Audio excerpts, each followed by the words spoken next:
What's going on? Welcome back to Tree Talk, episode 10.5, 10 and a half. Um, Last night was just madness, so we're going to do this one today. We'll see how it goes. Probably not going to be as long, but we'll do a little bit. I have a few things I have to do tomorrow. I'll be taking off solo, quite a drive, take this tree down. So I really prep even a little more because I'm going to be solo. Um, I am going to start this off.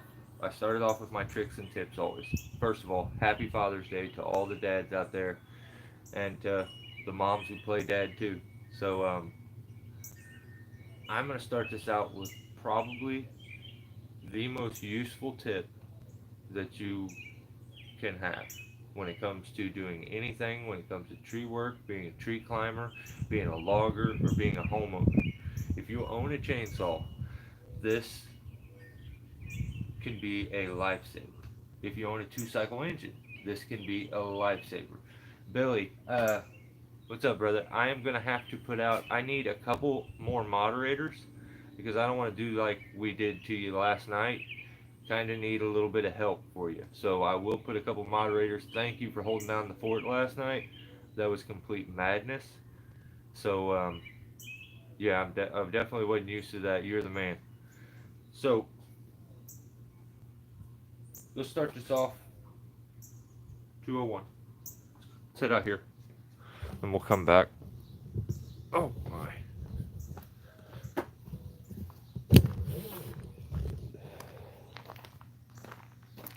So what we're gonna do?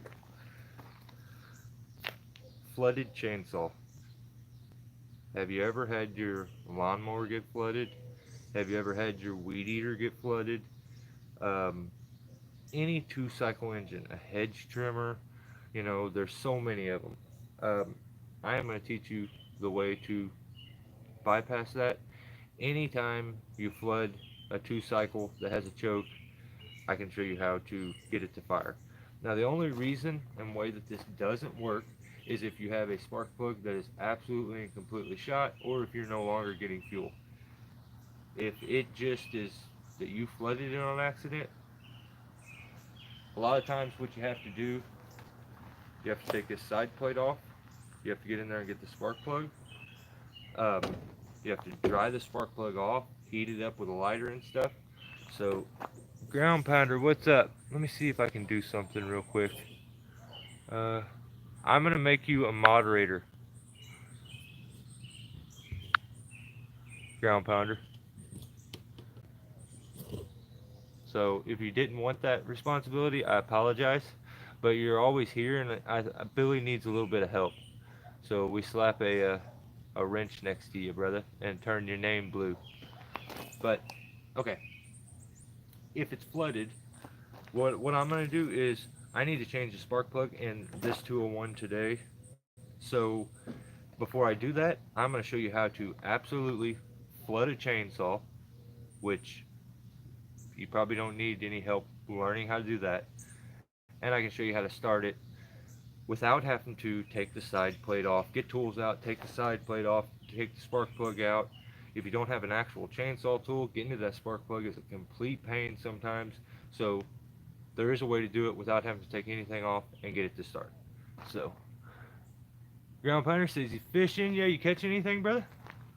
Gobi, what's going on? Yo, I live around the corner from there. Really? That's awesome. So here we go. Let me see if this thing's got any gas in it. Enough to. Oh, it's bone dry. Enough to get it to start, I thought. So this same technique can be used when you're dealing with a weed eater or anything like that. Just the other day, I was at one of the city parks, and a guy was next door. He was trying to start his weed eater, and I watched him pull on that weed eater for probably 20 minutes. He pulled the plug out, tried it again, tried it again. Apparently he didn't dry the plug good enough, or the plug wasn't the best.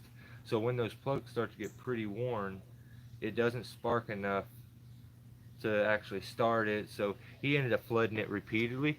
So I was like, man, I hate to bother him. I don't No, I'm just kidding. You're funny.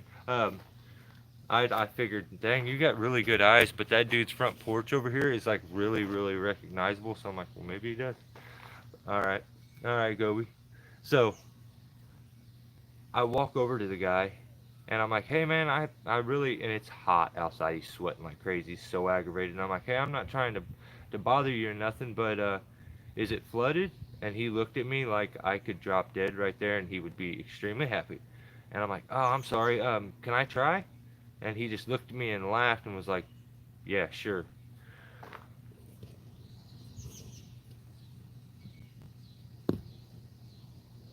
Schlooby. Wow.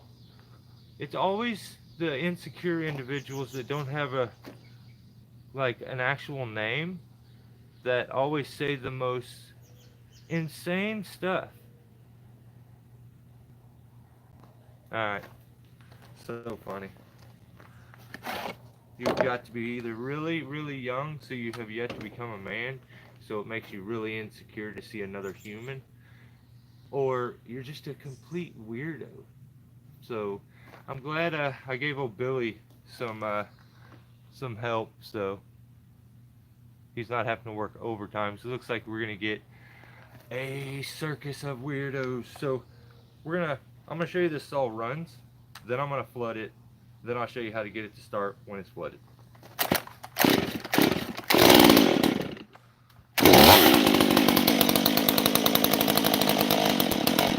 Okay, so it runs. Now to choke these saws, there's off with the trigger.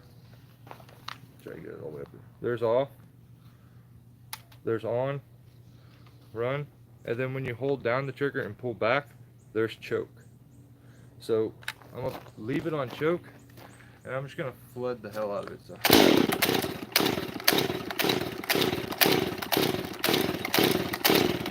Yeah, I can smell gas really bad. We'll pull it 3 or 4 more times, just to make sure it's really good and flooded.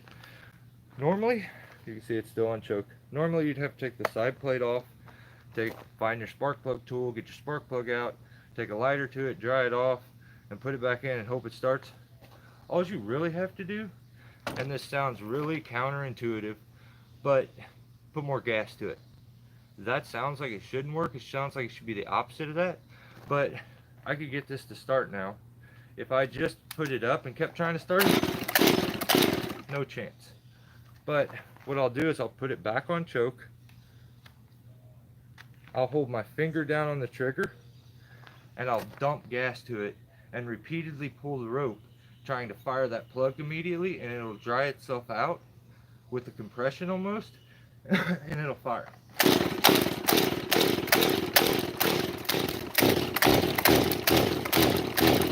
Come on.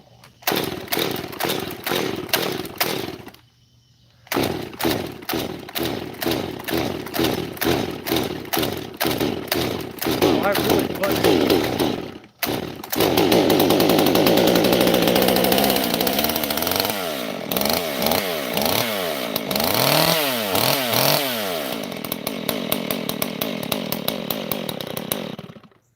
So there at the end, I put a few, probably like 5 or 6 more pulls on it to choke it and flood it completely. So after you've got it flooded, nothing has worked, take it off choke, put it on run, and hold your finger down on the gas trigger and continuously fire it. It will eventually, if you quicker you can pull the trigger and get those the plug to fire repeatedly in like sequence, it'll fire quicker. But it sounds like it shouldn't work, but if it's flooded, put it on run, keep your finger on the gas all the way down, and keep pulling until it fires. That works for any 2-stroke, weed eater, trimmer, chainsaw, whatever else. I'm sure it probably worked for maybe even a boat or something. So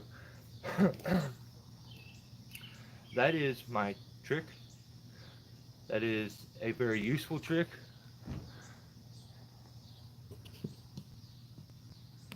Timey Toony. Happy Father's Day to you.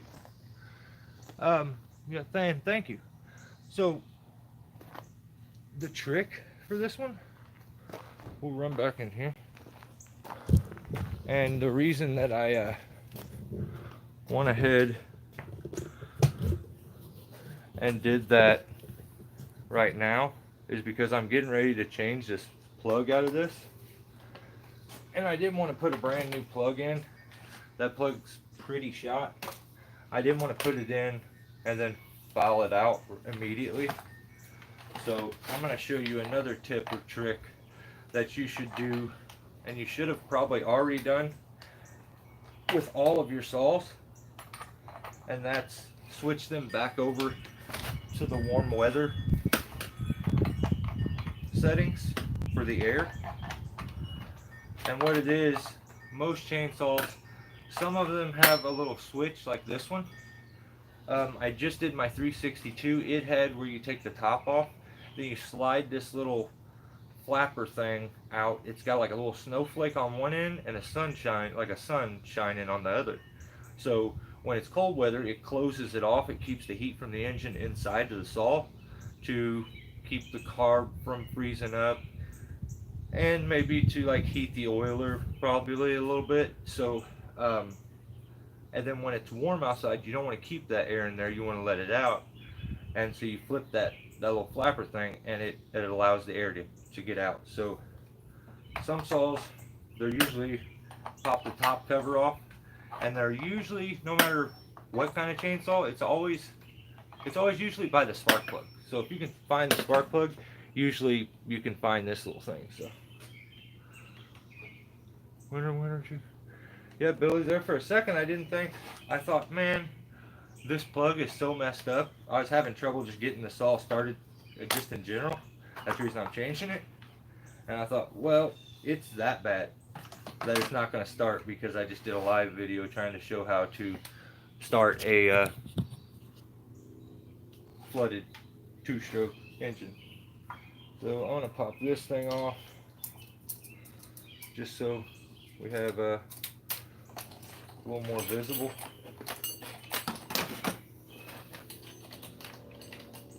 Come on. And actually I'll go, let me flip a light on.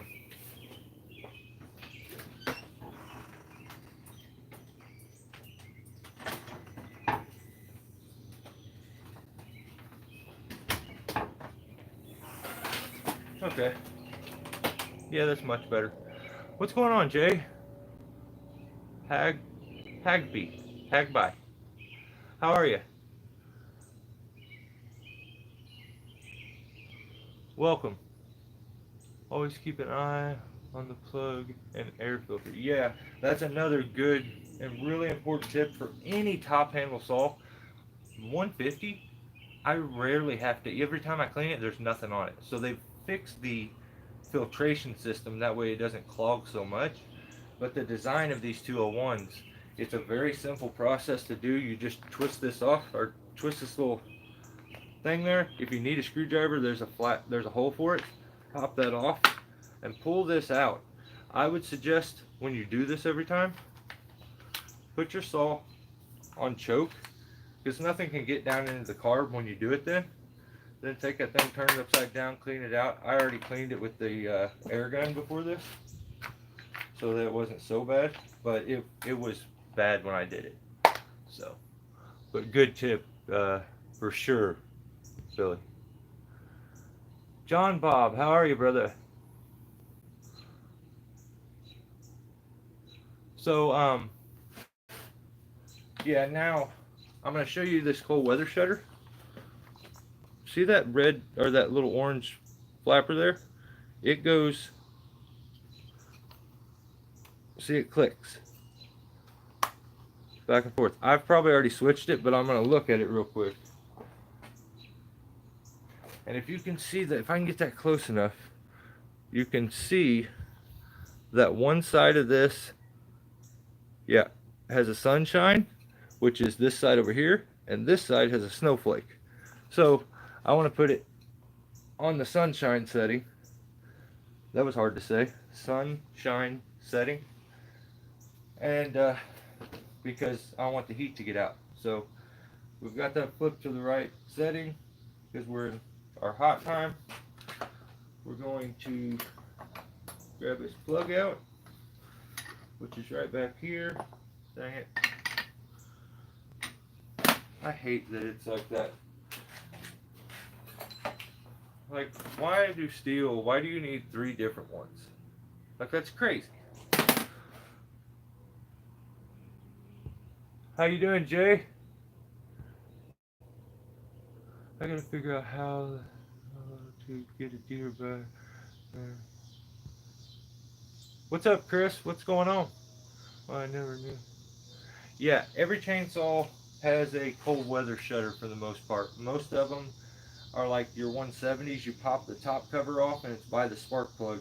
It's some of them slide out. Some of them are a piece that you take off and put away, and then you're supposed to put it back in. Most of them they flip so that you can keep the piece in there and then switch it from the seasons.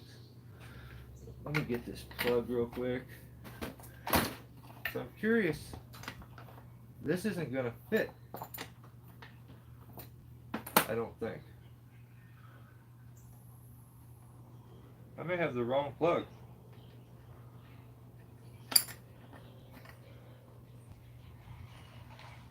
Yeah, that one doesn't look too good. Look how. So what you want is basically this look though with the plug. You don't want. See if I can get that to stay. Yeah. You don't want it looking dry and like gray. That's a good look. That just means kind of mixing a bit thick.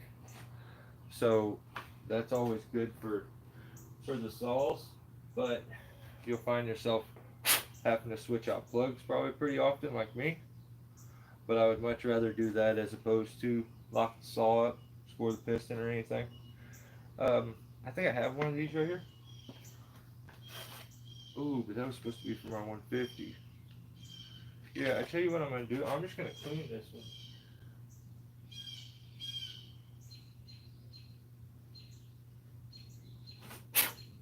We're gonna put it back in, and I'll get another one of these soon. Next time. Also, if you ever take your plug off and you get your chainsaw flooded, and you have to take the plug out, a good idea to do is to stick your thumb over the hole where the spark plug went and pull the thing a few times. And what that'll do is it'll blow the rest of the gas out onto your thumb. And you can get some of it out of there. Keep compression and then it'll push it out. So, just a little tip. What's going on? I was gonna go home. Oh, you leaving? Right on. Funny, you know. Alright, let me get this started. Yeah, whatever. I love you. Love you. Be careful on your way home, alright? Okay, happy Papa's Day. Yeah, thank you. Did you get full? Yeah, I Sweet. took the leftovers home. Right on. Okay, we're going to get dinner. Yeah, what is? If I get super desperate, I'll call you. You can be my riding buddy tomorrow. I'll go be your friend. Yeah, I'm good. being serious. We can be friends. Yeah, I know.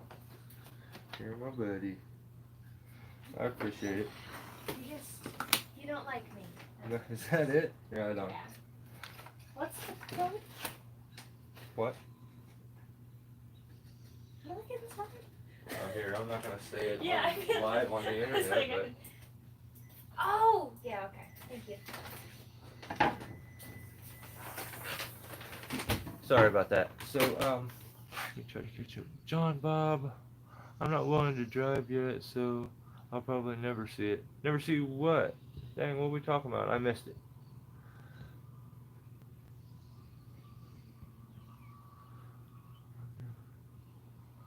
Weekend off.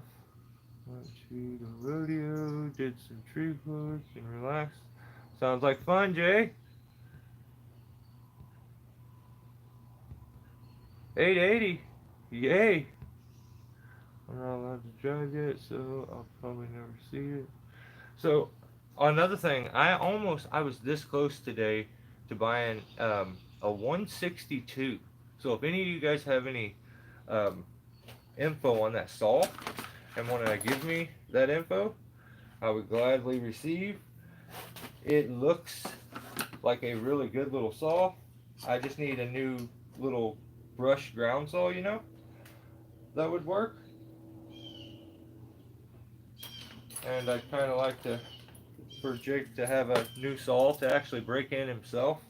He's never done that. All my saws are older stuff, like 021s and 290s and 029, stuff like that. So um, it looked to be a pretty good little saw. And by the numbers and the way it looked, I would say it looks like it's a pro grade saw, but I'm not sure. That kind of threw me for a loop because I thought the smallest you could get that wasn't a top handle pro grade was 261. But by the looks of this saw, the little 162, I think it is, looks to be a pro grade saw, and I'd like to try one. The price was amazing, $189. So yeah, I was very tempted because after I buy a couple chains, couple spark plugs, I've spent that much anyway, and I could have just bought a new saw. You're like, dang. So, anybody got any info on it? 250 is a nice little saw. Yeah, Billy, it's just a good, easy, like everyday around the house saw. 250 is. It's that good middle ground where it's got enough power, but it's not too much. What's up, John? Underground Adventures. I'm confused. What's confusing to you?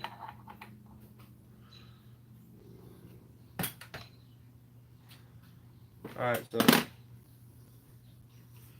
I am going to try. This is my main thing I was trying to get going. This is. Be careful going home, buddy. Yep. I love you. Are you leaving? Yep. Yeah. Alright, love you. Be careful. Oh yeah, I guess. Do you want a hug? So this 150 was actually a gift to me from Mike Frizzell. Mike is so awesome. He didn't like the saw. He said it kind of sounded weak. I ended up doing a muffler mod on it. It totally responded different than before that, and I love the little saw. So that's my 261. Yep. Yeah, ground pounder. Yeah, I would like to get mine going. Be careful, buddy. Love you. Love you. Thank you. Let's see. Spindle being 261 is prone to go out when used heavy. Yeah, I have one up in my shed. I think actually it may be an 026 Pro.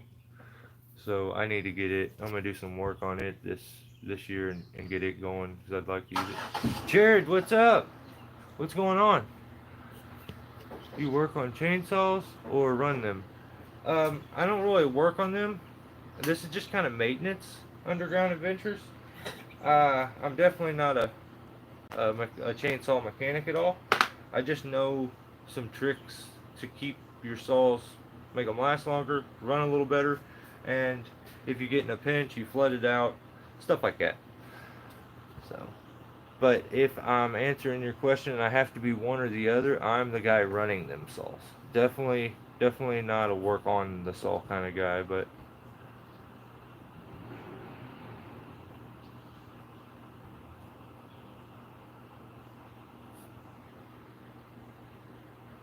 yeah, a lot of times if you run saws and you kind of have to work on them a little bit, if you want to keep them for any length of time, there's just maintenance required on the regular, especially like these top handles. You got to clean these air filters.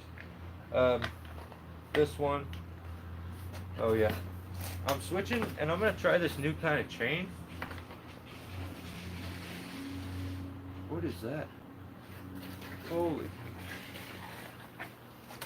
I thought that was Reese's car. I know. We live by railroad tracks, so all the sketchy characters walk by my house non-stop. Yeah, it's a railroad track that doesn't even get used. but that's what everybody travels on and goes down. Yeah, it's always chaotic here at night. Oh, I'm about to go to bed. Night all. Oh, okay, John Bob. Hey, thanks for hanging out, brother. I appreciate you. Everybody had cookie dough, ice cream. Moment with the young two. Right on, John. Appreciate you. Thanks for hanging out.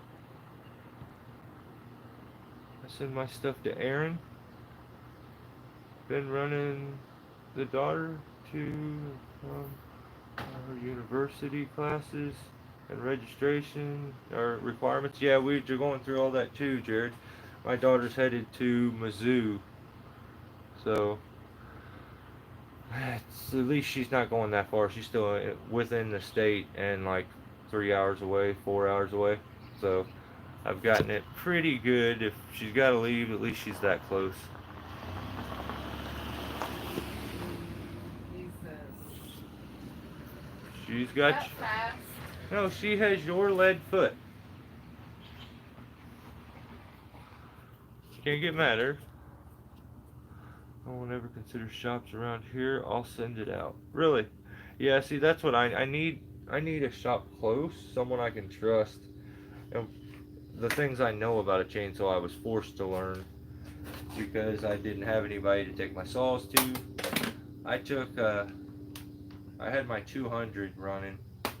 It got yanked out of my hand on a cut when I was cutting the top out, and when they yanked it out of my hand, it was stuck in the top.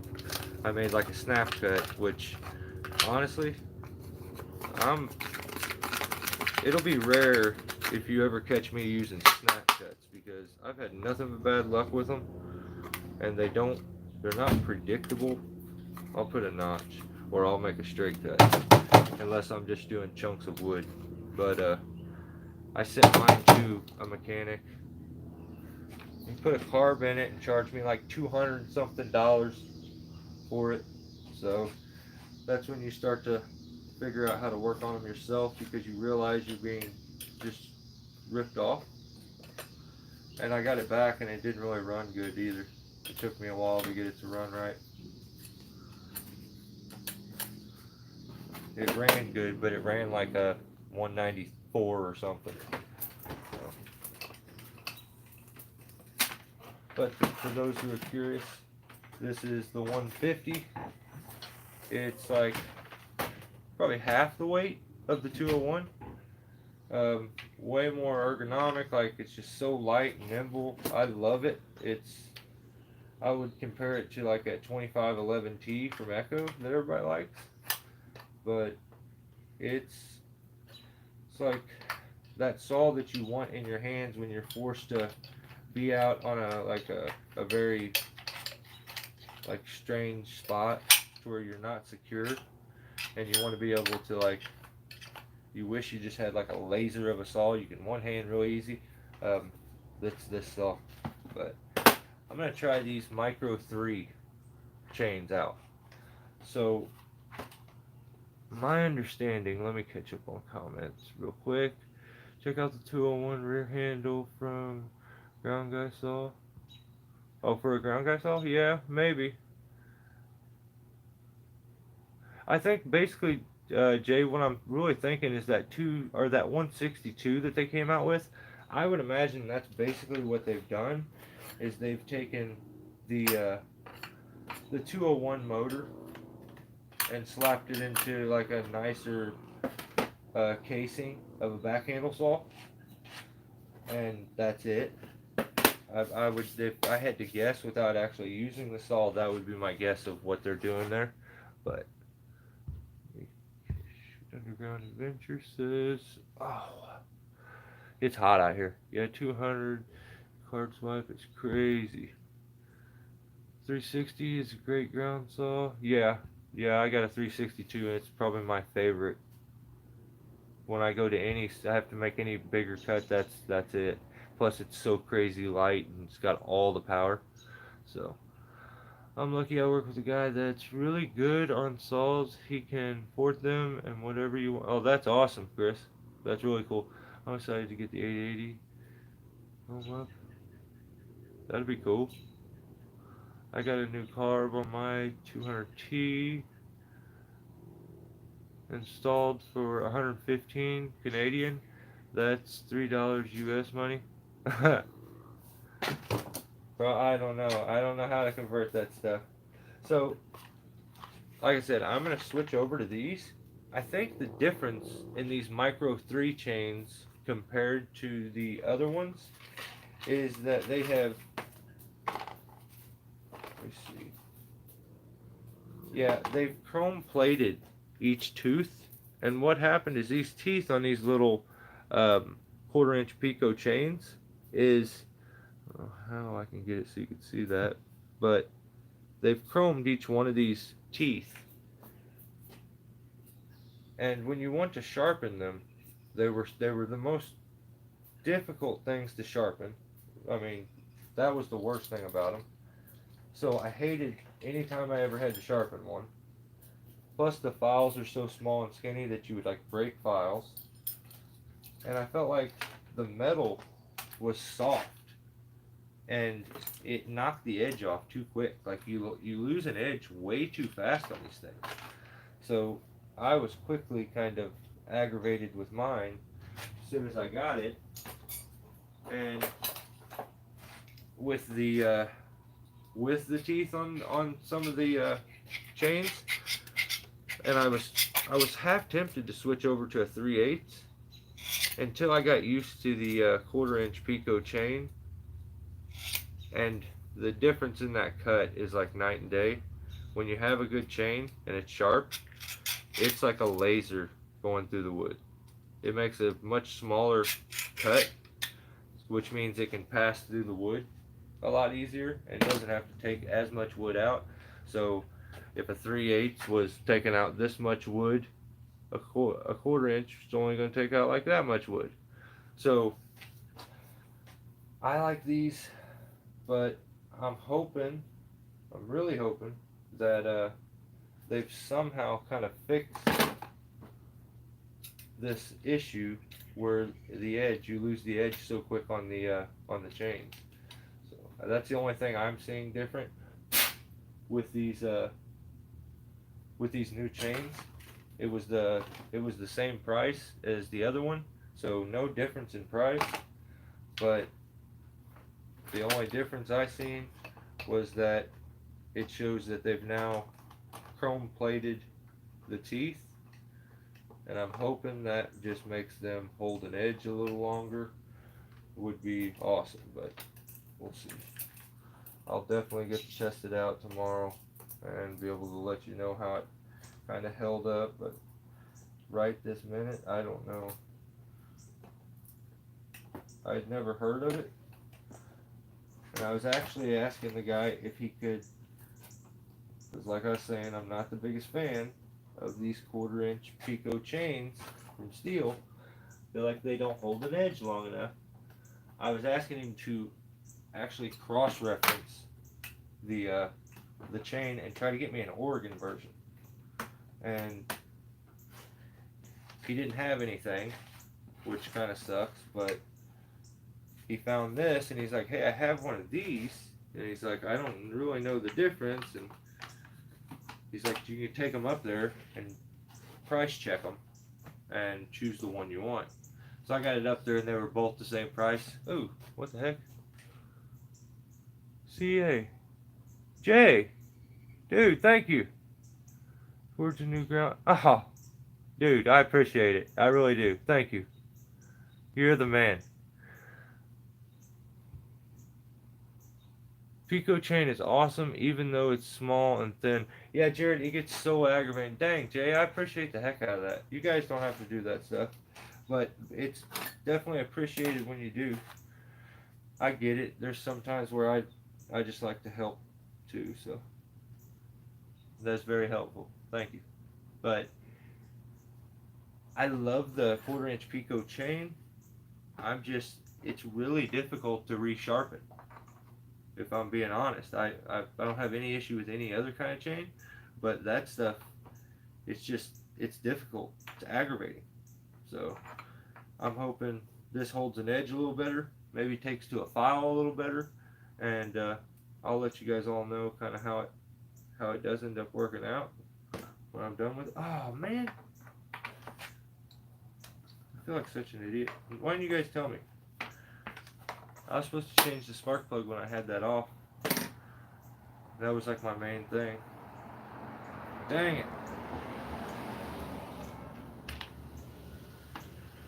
And if this has I don't even know, this may be the only saw that I've ever had that doesn't have a cold weather shutter.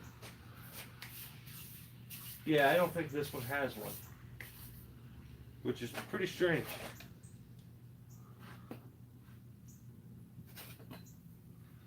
Maybe it does, it's just hidden somewhere else, but usually they're pretty easy to find by the spark plug.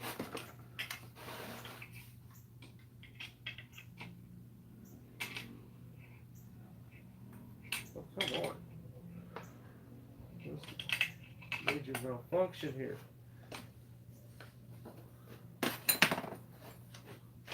Sorry, guys.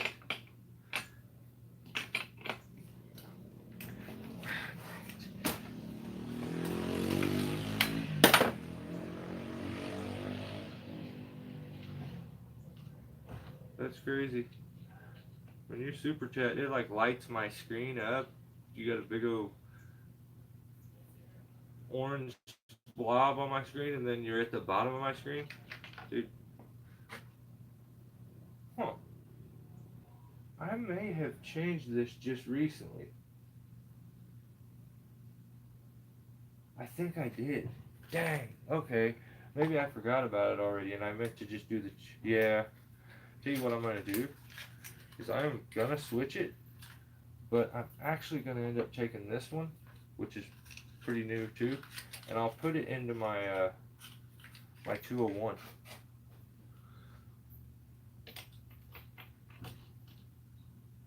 Oh shoot, wrong one. My bad.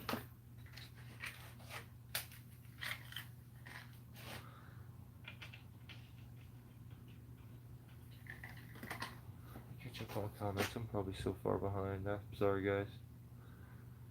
Celebrate the third super chat on a live stream. That's awesome.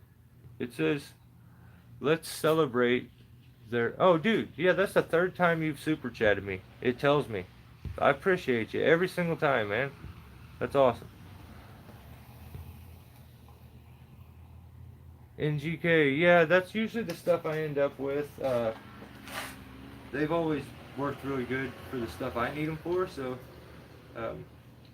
sure other guys may have a different preference, but I've always went with those, and that's just usually what a lot of the steel dealers I think end up having too, is these. So.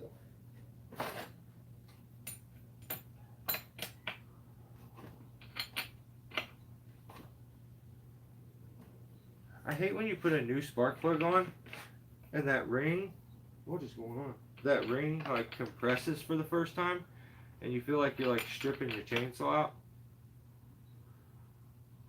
It's sketchy. I don't like it. Just did the same thing when I put my 362 one on. So another tip for anybody that has chainsaws, especially, well, I guess this works for any of them, but if you're taking stuff off and you're trying to like put the bar on and adjust it, make sure, oh yeah, I didn't put the thing back on. Make sure that you don't have the chain brake on before you try to adjust the bar, because I've never seen them put it out, but I know that if you have the chain brake on and you try to adjust the bar, that it'll break your tensioners. I've had many of mine be broken that same way. So that's kind of weird. I've never heard anybody else say that, but I'm pretty sure that you can't have the brake on when you're trying to adjust the tensioner. I'm sure it like locks the clutch into place or something, so it doesn't let the chain move and it strips it or something. I don't really know exactly what happens, but I just know that it's not right. I guess I have it in there right.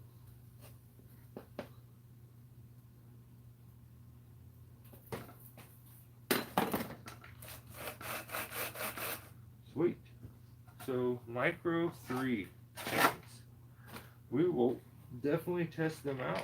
We'll see what's going on with it, how it works, and I will let you guys know for sure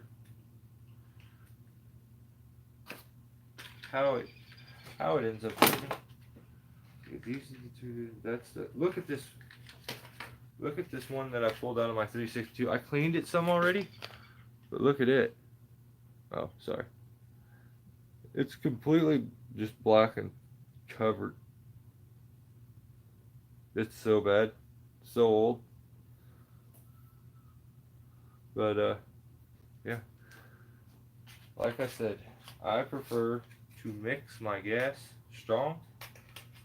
I'm also gonna hit it with some Lucas oil treatment and or gas treatment, and yeah, daily maintenance is something you need to do if you want to keep your saws going.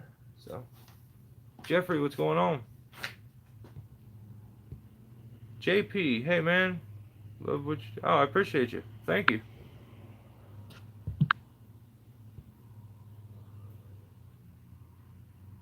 I have a 271 that needs some 11 but runs that I'll send you, Mike. Oh shoot, that's crazy. Yeah, 271's a good little saw. I tried one. That was like 8 years ago when they very first came out. They had just came out.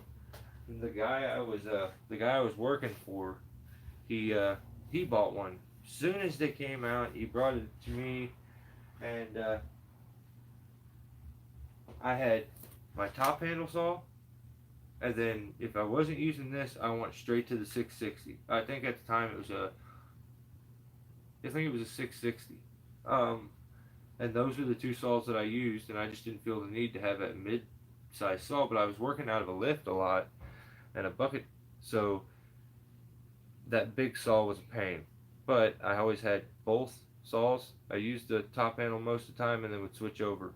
Um, and he brought that one day, and I used it, and I didn't expect it to have the torque and power because it wasn't a pro grade saw. It was, it's a farm boss, but farm bosses are called farm boss saws because they're meant to be held wide open and ran cutting wood all day, rounds of wood. Where even a professional sometimes probably isn't going to run that saw as hard, but the pro needs a little more torque and speed. So, that extra horsepower where the farm boss just needs to be throttled enough that it can get the job done on long spurts.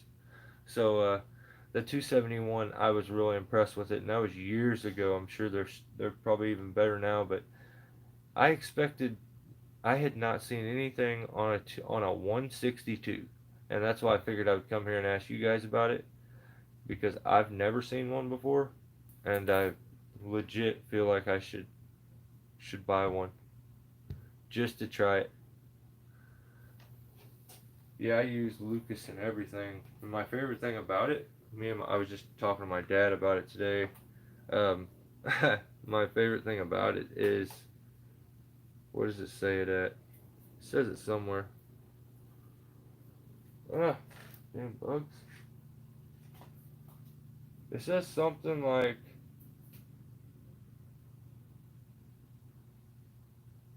where does it say that at? The complete fuel treatment, carbon, irrigation, it said something somewhere. Oh, okay, there's where it says it. An over treatment in the red. It says an over treatment will not be harmful. You can put all the numbers on there you want. I'm not a measure guy. I'm more of a dump it in guy. So I like this stuff. It basically says like you can't overdo it and mess nothing up. So I'm sure you probably can if you just go nothing but this and no gas. But yeah, I like this stuff a lot too. I run it through my bike, both my trucks, my saws, my mower. So They are 159 at our steel dealer. They have 162 in stock. Oh, dang, it's even cheaper where you're at. Well, you know what? They did have 15% off, and it was marked at, I think, 189 where I stopped. But the place I stopped is notorious for like a bit of price gouging, which is crazy because I think steel, you're not allowed to make your own prices, but their stuff always costs more, and you can go right down the road to Rural King and get it for cheaper. So, and then there's things that I don't know. It doesn't really make any sense because I've always been told that steel are the ones that set the prices, that they don't get to mess with it. But I feel like that's a BS line that they feed you when you're asking them for a deal, and if they can give you a deal, and they're like, "Oh, no, no, no, we don't get to make the prices. Steel does." Well, then why is your price different than the other steel dealer right down the road?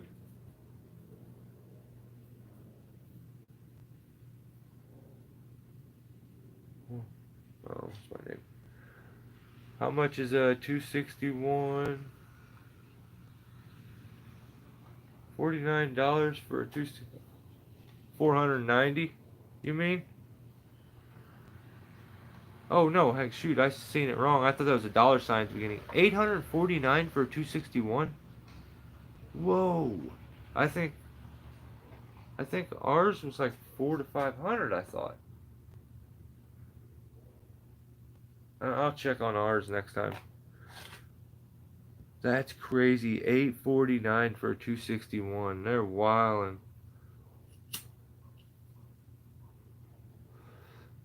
500i is 1600 by cost new. Dude, my brother just bought one for 1200 brand new just the other day. Like literally the day before yesterday he bought one for 1200 bucks with a I think it's a 30-inch bar maybe. It may be a 30. I think it's a 30-inch bar though. 1200 bucks. And which is crazy because I was just at Rural King and ours are marked at, I think they're marked at like 1700. 649 for a 261. Yeah, see, that's what I was thinking, and I feel like that's a dealer that understands that that's a pro grade saw.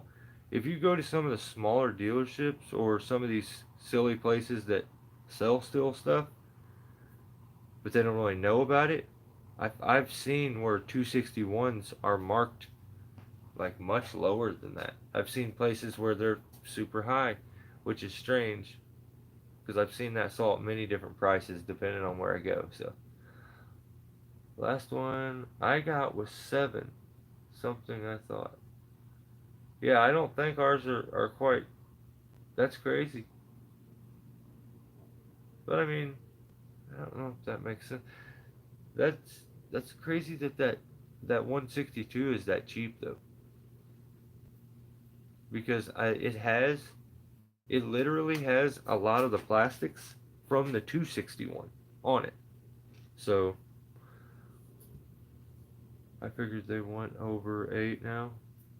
No, eventually that saw has to become somewhat obsolete and outdated. I think a lot of the saws are gonna drop here soon because of the success the 500 eyes had. There's just gonna be more saws that are no longer, that are fuel injected. So, what's up, fellas? What's going on, William? How are you, brother? You know what's funny? You turtled me right there.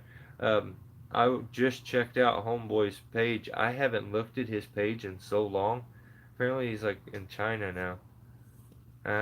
There's like 500 videos that I haven't seen, and I just couldn't. I've seen a few of them, and he's like at a Chinese manufacturer. None of them speak English, and he's repeatedly going around videotaping things, being like, "Yeah, that's my idea right there," and you know, I don't sell them, but I gave them the idea for this, and this is mine, and these are these are modified this and that, and I feel like a lot of them are like probably talking behind his back, like this dumb American keeps lying, saying he invented this.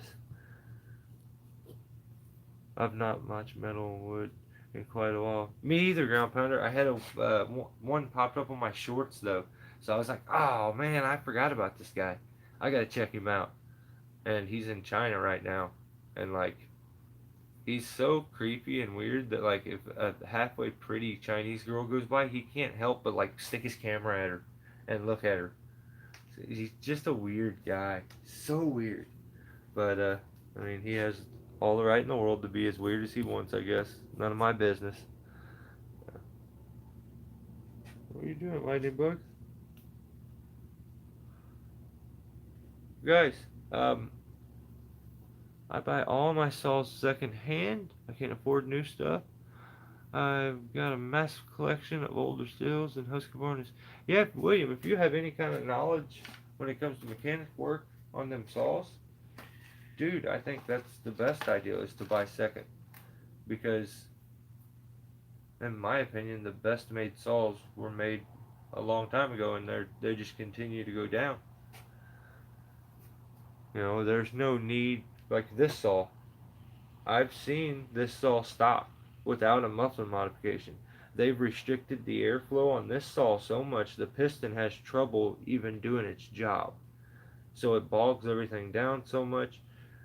A little bit of airflow to the saw because they have to follow all these emissions stuff. A little bit of airflow to that saw, total different chainsaw. So yeah, I think that's when they made things good, man. So continue to buy them. I would. I need to split, take care of. Yeah, ground pounder. We're gonna end this one, guys. I appreciate all you guys hanging out again. Um, sorry to hit you with 2 nights in a row. If you don't mind hitting the thumb, cool. You don't have to. Thanks to all the subscribers that have shown up, and maybe we'll do something tomorrow. Like I said, I'm taking a long trip by myself. Maybe I do a live feed on the way back and just talk to you guys, because I'll be by myself anyway. We'll see. We'll see. Thanks for hanging out, guys. I'll catch you next time. Have a good week. Have a good night. Stay safe.